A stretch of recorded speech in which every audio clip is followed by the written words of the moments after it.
여호와께서 이와 같이 말씀하시니라. 바벨론에서 70년이 차면 내가 너희를 돌보고 나의 선한 말을 너희에게 성취하여 너희를 이곳으로 돌아오게 하리라. 우리가 다 읽진 않았지만은 이 예레미야 29장을 보게 되면은 29장의 내용이 뭐냐?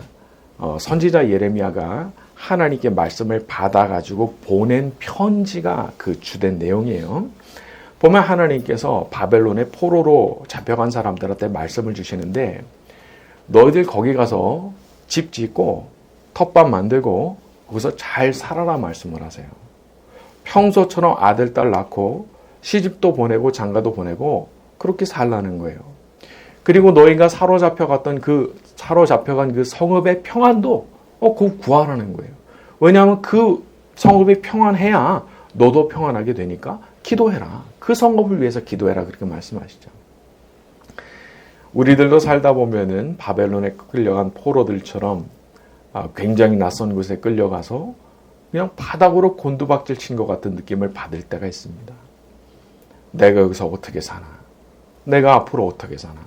너무 막막하고 마치 하나님께 버림받은 것만 같은 그런 느낌을 받을 때가 있습니다. 자, 그런데 거기에 대해서 하나님께서 말씀하시는 거예요. 너 거기서 좌절하고 쓰러져 있지 말고 늘 예루살렘에서 하던 것처럼 집 짓고 텃밭 가꾸고 거기서 잘 살아남아야 돼 라고 말씀하시는 거예요. 싫어서 나는 못 견디겠다 그런 소리 하지 말고 네가 도달한 그 성읍에 평안을 구하면서 거기서 잘 살아남으라고 하시는 거예요. 왜? 하나님께서 때가 되면 작정하셨던 기한이 차면 알아서 제자리로 돌려보내실 거니까 그렇게 하라 말씀하시는 거예요. 그러니까 그동안에는 거기에서의 삶을 순순히 잘 받아들이고 거기서 잘 살아가는 게 그게 바로 나한테 순종하는 거야. 그런 말씀을 주신 거예요. 여러분 그것이 정말 내 눈에는 정말 성에 차지가 않고 내가 왜 여기 있나 그런 생각이 든다고 할지라도 그걸 잘 받아들여야 될 때가 있습니다. 왜냐하면 그게 순종이니까요. 아무리 자존심 상해도 그걸 거부하면 안 되는 거예요. 이스라엘 백성 입장에서 바벨론에 끌려가가지고 그 땅에서 산다는 게 얼마나 수치스러웠겠어요. 이 사람들이 보통 자존심이 아니거든요.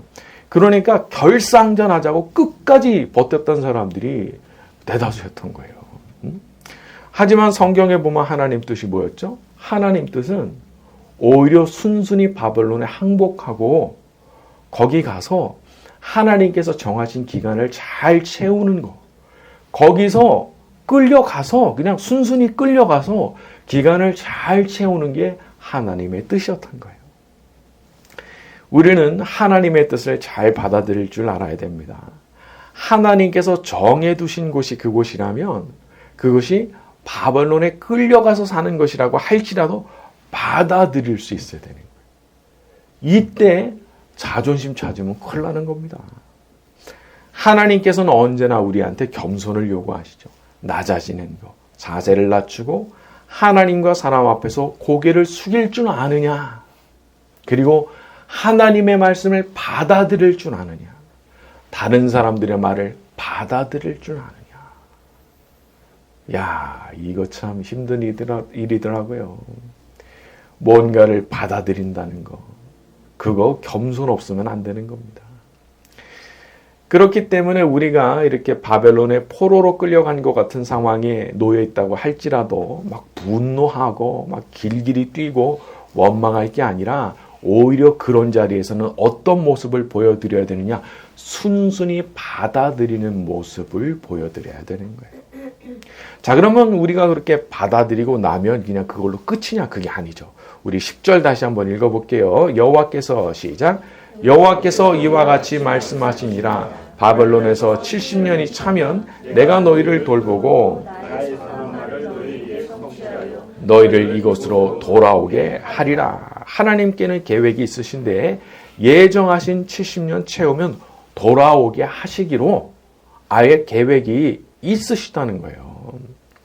여러분, 우리는 우리를 돌보시는 하나님과 그분의 계획에 대해서 아주 전적으로 신뢰를 갖고 있어야 됩니다. 하나님께서 나를 바벨론으로 끌려가게 하셨다고 하면 거기도 분명히 하나님의 선하신 뜻이 있는 거예요. 그러니까 우리가 그걸 믿고 거기서 잘 기다려야 되는 거죠. 요셉이 억울하게 감옥 들어가서 얼마나 고통스러웠을까 생각해 보세요. 하지만 요셉은 거기 들어가서도 자해를 한다든지, 인생을 다 포기하고 그냥 페인으로 산다든지, 혹은 자살을 시도한다든지, 이런 거 없어요. 전혀 그런 흔적이 없어요. 똑같이 살아요. 똑같이 성실하게 살아요. 전혀 흐트러짐이 없어요. 이게 대단한 거예요. 이게 대단한 거예요. 항상 반듯하고 단정한 모습으로 그렇게 살아요. 어디서든지. 그러니까 기회가 옵니다. 간수가 또 너무 좋게 보고 옥중의 사물을 요셉한테 또 다 맡기죠. 하나님께서 보내신 곳이 어떤 곳이든 그곳에서 망가지기로 스스로 선택하지 않고 그걸 잘 받아들이고 이겨내기로 결심하면 거기에 또 나름대로의 축복이 임하게 되는 겁니다. 왜요? 하나님 보고 계시니까요. 하나님께서 나의 반응, 나의 태도, 나의 자세 보고 계시니까요. 그러니까 하나님께서 그 어려운 환경 가운데서도 나름대로 살아갈 수 있는 길을 열어주시는 거죠. 그리고 때가 되니까 하나님께서 요셉을 끄집어내시는데 자기가 상상도 못했던 자리로 요셉을 끄집어내시죠. 여러분, 우리 하나님께는 계획이 있으신 겁니다. 어떤 상황에서든 우리 선하신 하나님의 계획을 항상 신뢰하며 살아가는 저와 여러분이 되기를 바랍니다. 자, 우리 11절로 갑니다. 여호와의 말씀이니라. 시작. 여호와의 말씀이니라. 너희를 향한 나의 생각을 내가 아노니 평안히 오지 아니하리라. 너희에게 미래와 희망을 주는 것이니라. 자, 이 부분은 말하자면 사람들이 하는 오해를 지적하시는 겁니다. 사람들이 생각한다는 거예요. 날 향하신 하나님의 뜻은 재앙이다. 하나님께서 나를 벌 주려고 하시는 것이다. 하지만 그게 아니라는 거예요. 너를 향한 생각은 내가 아나니. 그건 평안이지 재앙이 아니다. 너희한테 미래와 희망을 주려고 하는 것이다. 야, 내 생각 내가 제일 잘하는데 무슨 엉뚱한 생각을 하고 있는 거야? 그렇게 말씀하고 계시는 거죠. 사람이 굉장히 오해와 착각에 빠지기가 쉬운 존재입니다. 그래서 조금만 안 좋은 일이 생기면 혼자서 머릿속에 막 소설을 써요. 소설을 써요. 하나님께서 진노하셔서 앞으로 이렇게 되면 내가 이제 큰일 나겠구나. 그런 생각을 자꾸 한단 말이에요. 과거 이스라엘 백성들이 애굽에서 탈출하고 나서 가나안 땅 바로 직전에서 12정탐꾼을 보냈죠. 근데 그 중에 10명이 돌아와서 거기 성벽이 하늘에 닿았고 거기는 다 거인이고 우리는 메뚜기 같더라 라고 말을 했을 때 그 말을 듣고 백성들이 다 울었다고 했어요. 밤새도록 울면서 했던 말이 뭐냐? 여호와께서 우리를 미워하심으로 우리를 아모리 족속에게 넘겨 멸하시려고 애굽에서부터 이리로 데려오셨다. 그렇게 말을 했어요. 아니, 될 법한 소리를 해야지. 아니, 하나님께서 이스라엘을 멸망시키려고 하셨으면 애굽에서 꺼내시지도 않죠. 내비두면 그냥 망하는 건데. 안 그래도 바로가 이스라엘 백성 남자 아기들 다 죽이라고 그랬잖아요. 시간만 지나면 그냥 씨 마르는 건 그냥 순식간인 거예요. 금방 멸망하는 거예요. 그런데 하나님께서 끄집어내셨잖아요. 전무후무한 10가지 재앙으로 내리치시면서 내 백성 내보내라고. 내 아들 내보내라고. 여기 구약 성경의 표현이 그래요. 내 아들 내보내라. 그렇게까지 하시면서 하나님께서 애굽을 박살을 내버리시거든요. 그게 무슨 뜻이에요? 그건 하나님께서 이스라엘 멸망시키려고 하는 게 당신 뜻이 아니라는 걸 분명하게 보여주는 거거든요. 그분이 우리를 죽이려고 망하게 하시려고 끄집어내신 게 아닙니다. 우리를 끄집어내서 예수님 믿게 하시고 성령 받게 하시고 하나님 자녀 되게 하시고 지금 이 자리까지 우리를 인도하셨다면 우리를 망하게 하려고 하신 게 아니라는 것 정도는 내가 알고 있어야 되는 거잖아요. 때로는 사람이 참 연약하다 보니까 너무 환경이 어려워지면 착각을 합니다. 그러니까 하나님께서 나를 망하게 하시려고 하나 보다 그런 생각하지만 그거 아닌 거죠. 사람의 삶에는 하나님의 연단이 존재합니다. 훈련이 존재하죠. 근데 그 하나님의 그 연단이라는 게 진짜 쉽지가 않아요. 정말 그걸 당해본 사람은 그냥 눈물 콧물 그냥 쏙 빠지는 겁니다. 죽을 지경이 되는 거예요. 죽을 지경. 보통 압력이 아니면 사람이 질긴 존재이기 때문에 웬만해서 변하지 않아요. 진짜 죽음의 문턱까지 갔다 오는 경험을 해야 변하는 경우가 많거든요. 제가 알았던 어떤 분도 참 예전에는 이렇게 대화를 나눠보면은 이분 마음속에는 항상 계산기가 들어있어. 내가 그걸 느껴요. 다 이제 계산기가 딱 들어있어. 그러니까 이게 진실한 대화가 아니에요. 전혀 진실한 대화가 아니에요. 근데 그분이 암이 걸리셨다 하더라고요. 그 당시에 생존 확률이 50%. 돌아가실 줄 알았어요, 저는. 그런데 놀랍게도 회복을 하셨어요. 근데 그렇게 회복하시고 나서 제가 오래간만에 그분을 가서 뵙게 됐는데 딴 사람이 됐어요. 딴 사람이. 이분이 내가 알던 그분이 아니더라고요. 내 뭐가 그분을 그렇게 바꿨느냐. 거기까지 갔다 오니까. 죽음의 문턱까지 갔다 오니까 그렇게 사는 거 아니었구나. 그런 깨달음이 이제 왔던 거죠. 하나님 연단이라고 하는 거는 그런 겁니다. 우리를 망하게 하려고 죽이려고 하시는 게 아니라 연단해서 사람 만드시려고. 밥값을 하는 제대로 된 사람 만드시려고 그렇게 하시는 거예요. 그리고 그 연단이 끝나는 그날 하나님께서 합격의 도장을 딱 찍어주시는 그날 그냥 팡파르가 이제 울리게 되는 거죠. 나팔 소리가 울리게 되는 거죠. 여러분 성경에 있었던 귀한 인물들 요셉도 그렇고 모세도 그렇고 다윗도 그렇고 연단 없이 된 사람 한 사람도 없는 거예요. 심지어 욥 같은 사람도 연단 받잖아요. 욥처럼 순전한 그런 사람도 연단 받잖아요. 그게 없는 사람은 없는 거예요. 우리 하나님께서 하지만은 장래에 대해서 뭘 갖고 계신 거예요? 미래와 희망을 주려는 것이다. 내 생각 내가 알고 있는데 너희한테 미래와 희망을 주려는 것이다. 우리 하나님께서 우리 모두에 대해서도 미래와 희망을 준비하고 계시는 줄로 믿습니다. 자, 우리 12절로 넘어갑니다. 너희가 내게 시작. 너희가 내게 부르짖으며 내가 와서 13절 너희가 온 마음으로 나를 구하면 나를 찾을 것이요 그쵸. 하나님께서 바벨론에 끌려가게 하셨을 때 거기서 해야 되는 일 중에서 가장 중요한 일을 말씀하셨는데 그게 바로 기도입니다. 12절에 너희가 내게 부르짖으며 내게 와서 기도하면 내가 너희의 기도를 들을 것이요. 특히 여기 와서 기도하면 여러분은 와서 기도해야 돼요. 정성을 다해서 성심성의껏 자기 몸을 가지고 와서 기도해야 되는 거예요. 사람은 장소의 영향을 굉장히 많이 받습니다. 아닐 수가 없죠. 그러니까 사람이 집에서 공부해도 되지만은 일부러 도서관 가잖아요. 집에서 운동해도 되지만 일부러 체육관 가는 거잖아요. 교회는 기도하기에 가장 좋은 곳입니다. 특히나 기도회가 열릴 땐 더더욱 그런 곳이 돼요. 그리고 하나님은 공동체를 중요하게 보시거든요. 교회라고 하는 그 단어 자체가 모임을 뜻하는 거예요. 모임. 회가 모인다는 뜻이잖아요. 하나님은 교회를 통해서 일하시는데 그 교회가 함께 모여서 한 마음으로 기도를 한다. 요건 하나님께서 주목해서 보실 수밖에 없는 거예요. 오순절 성령 강림도 함께 모여서 기도하는 그 자리에 임한 거예요.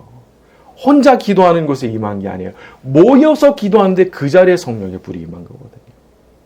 그래서 예수님을 믿는 사람들이 모여서 기도할 때 아주 강력한 힘이 있는 거죠. 자, 우리 성경 한 구절 찾아봅니다. 마태복음 18장 20절 갑니다. 마태복음 18장 20절 신약 성경 30조 마태복음 18장 20절. 신약성경 30쪽. 자, 두세 사람이 시작. 두세 사람이 내 이름으로 모인 것에는 나도 그들 중에 그죠? 몇 명? 두세 사람. 여러분, 합심 기도는 조건이 2명 이상이면 돼요. 2명 이상이면 되는 거예요. 그 자리에 예수님 같이 계시는 거예요. 그러니까 이게 2명만 돼도 그게 아주 힘 있는 기도가 되는 거예요. 그래서 그렇게 열심히 기도해야 되는 거예요. 그리고 13절에 보게 되면은 온 마음으로 나를 구하면 나를 찾을 것이요 말씀했죠. 대개 응답을 경험하지 못하는 기도들을 보게 되면 여기에 문제가 있는 경우가 많습니다. 온 마음으로 안 해요. 하기는 해. 그런데 온 마음으로는 안 해요. 자꾸 시계 보고 딴짓하고 엉뚱한 상상을 해요. 그래서 온 마음으로 기도하기 위해서 우리가 사용할 수 있는 방법이 있는데 제일 유용한 방법 중 하나가 통성기도입니다. 자기 목소리가 자기 귀에 들릴 때 사람이 집중하게 되는 거예요. 그러니까 기도가 잘 안 되시는 분은 통성기도 하셔야 되는 거예요. 그리고 제가 그렇게 귀에 잘 들리게 하기 위해서 이어플러그 귀마개 쓰시라 말씀드렸죠? 그거 필요한 거예요. 자, 하지만 그렇다고 해서 방법 자체가 모든 걸 보장하진 않죠. 방법은 조금 더 유용하게 해주는 거예요. 조금 더 수월하게 해주는 거예요. 그렇기 때문에 우리가 어떤 노력을 해야 되느냐. 나는 나 나름대로 이것도 쓰지만 이어플러그도 쓰지만은 온 마음을 다해서 기도하려고 그렇게 노력해야 되는 거예요. 여러분 신기한 게 뭔지 아세요? 내가 온 마음 다하겠다라고 결심하고 기도하잖아요. 진짜 온 마음 다하게 돼 있어요. 근데 그 결심을 안 하면 온 마음을 다 안 해요. 아, 요게 묘한 거더라고요. 사람이 결심을 하고 내가 온 마음 다해서 기도하겠다.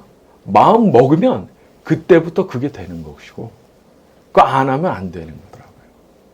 그러니까 아주 결단이 필요한 거죠. 결단. 하나님께서 온 마음으로 나를 구하면 나를 찾을 것이고 말씀하셨어요. 너 온 마음으로 네가 나 찾으면은 너 나 만나게 될 거야. 내가 너 만나줄 거야. 하나님께서 약속하신 거예요. 여러분 오늘 하나님 만나기 원합니다.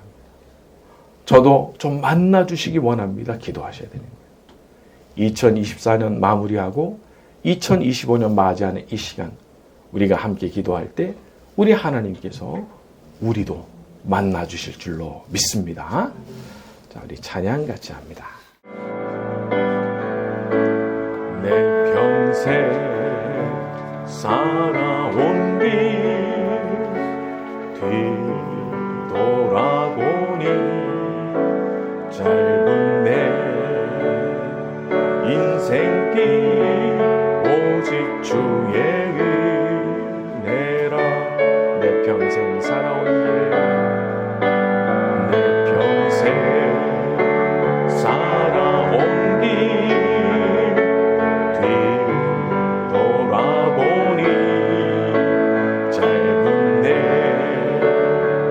인생길 오직 주의 은혜라. 주의 은혜라 주의 은혜라. 내 평생 살아온 길 주의 은혜라 주의 은혜라.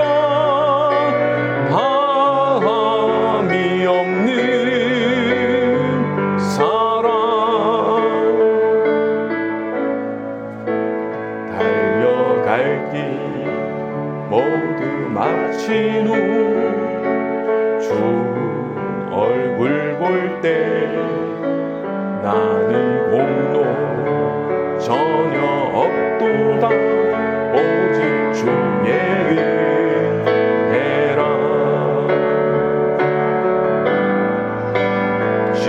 지금까지 지내온 것 주의 크신 은혜라. 한이 없는 주의 사랑 어찌 이루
모두 마친 후 주 얼굴 볼 때 나는 공로 전혀 없도다 오직 주의 은혜라 나는 공로 전혀 없도다 오직 주의 은혜라. 기도하겠습니다.